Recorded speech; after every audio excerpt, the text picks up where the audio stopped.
Assalamualaikum warahmatullahi wabarakatuh. Kisah wanita cantik miskin taat ibadah hidup sebatang kara.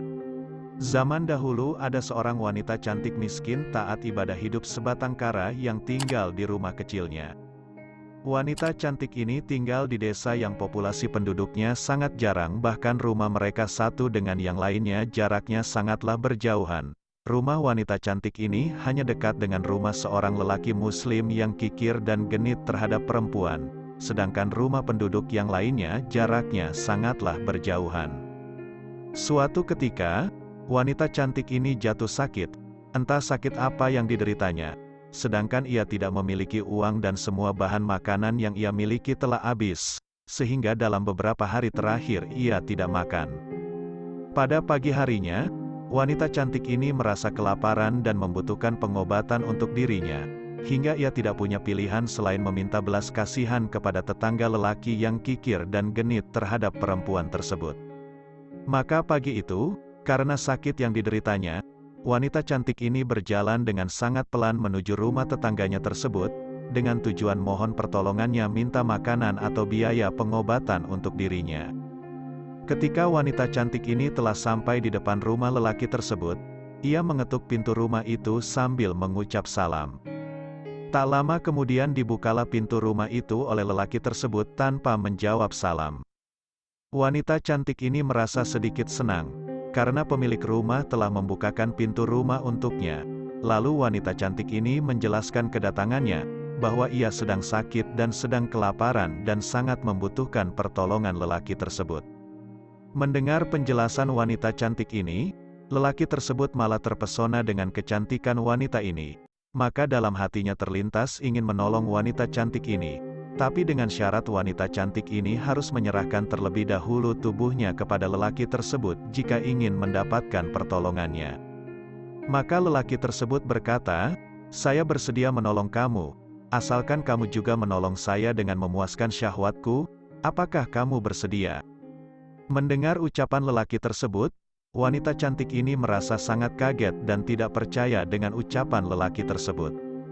Kemudian wanita cantik ini menjawab, "Maaf Tuan, demi Allah yang telah menciptakan saya, Tuan dan seluruh alam semesta ini. Saya sangat membenci apa yang telah Tuan ucapkan tersebut, karena perbuatan yang Tuan ucapkan itu adalah perbuatan munkar dan termasuk dosa besar, karena saya dan Tuan bukanlah sepasang suami istri.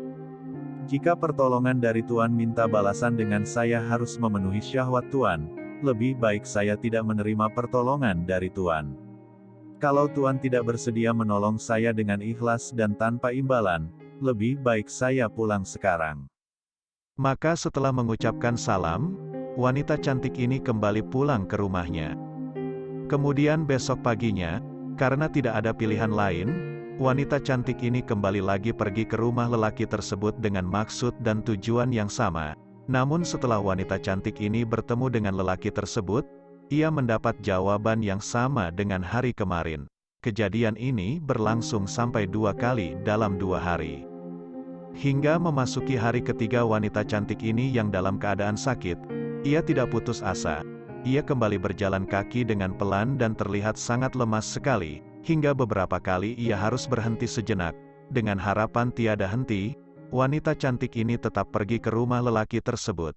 Dan setelah bertemu dengan lelaki tersebut ia kembali menjelaskan kedatangannya, yaitu dengan maksud dan tujuan yang sama seperti hari sebelumnya.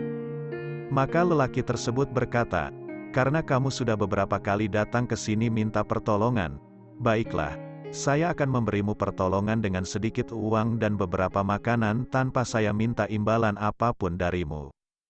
Setelah mendengar penjelasan dari lelaki tersebut, wanita cantik ini merasa sangat senang sekali. Lalu wanita cantik ini berkata, "Apakah benar Tuan bersedia menolong saya tanpa meminta imbalan apapun dari saya? Dan apakah pertolongan Tuan ini ikhlas dan murni karena mengharap ridho dari Allah?" Lelaki tersebut menjawab, "Ya benar, saya ikhlas dan ridho karena Allah, semua pertolongan ini saya tidak mengharap imbalan apapun darimu."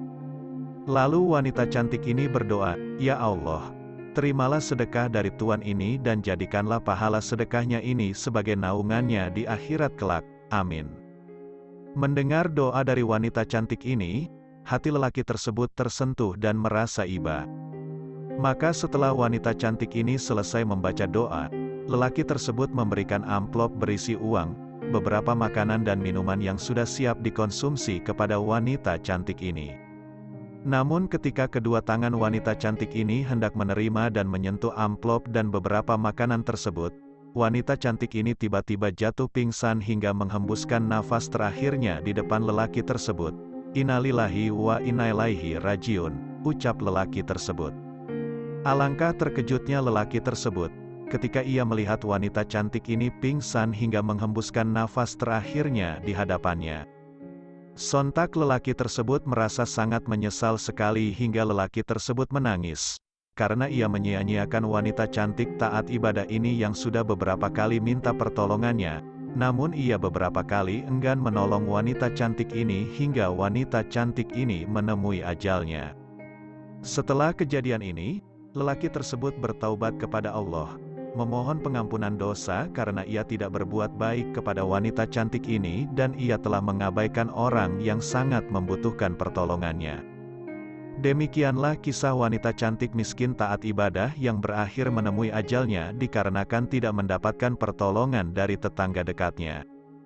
Sebagai seorang muslim wajib berbuat baik kepada tetangganya, seperti firman Allah Subhanahu wa Ta'ala, yang artinya, "Dan sembahlah Allah serta jangan menyekutukan sesuatu dengannya, juga berbuat baiklah kepada kedua orang tua, kerabat, anak-anak yatim, orang-orang miskin, tetangga yang dekat, tetangga yang jauh, teman seperjalanan, sepekerjaan, sesekolah dan lain-lain, orang yang dalam perjalanan dan lalu kehabisan bekal hamba sahaya yang menjadi milik tangan kananmu. Sungguh, Allah tidak menyukai orang yang sombong dan membanggakan diri."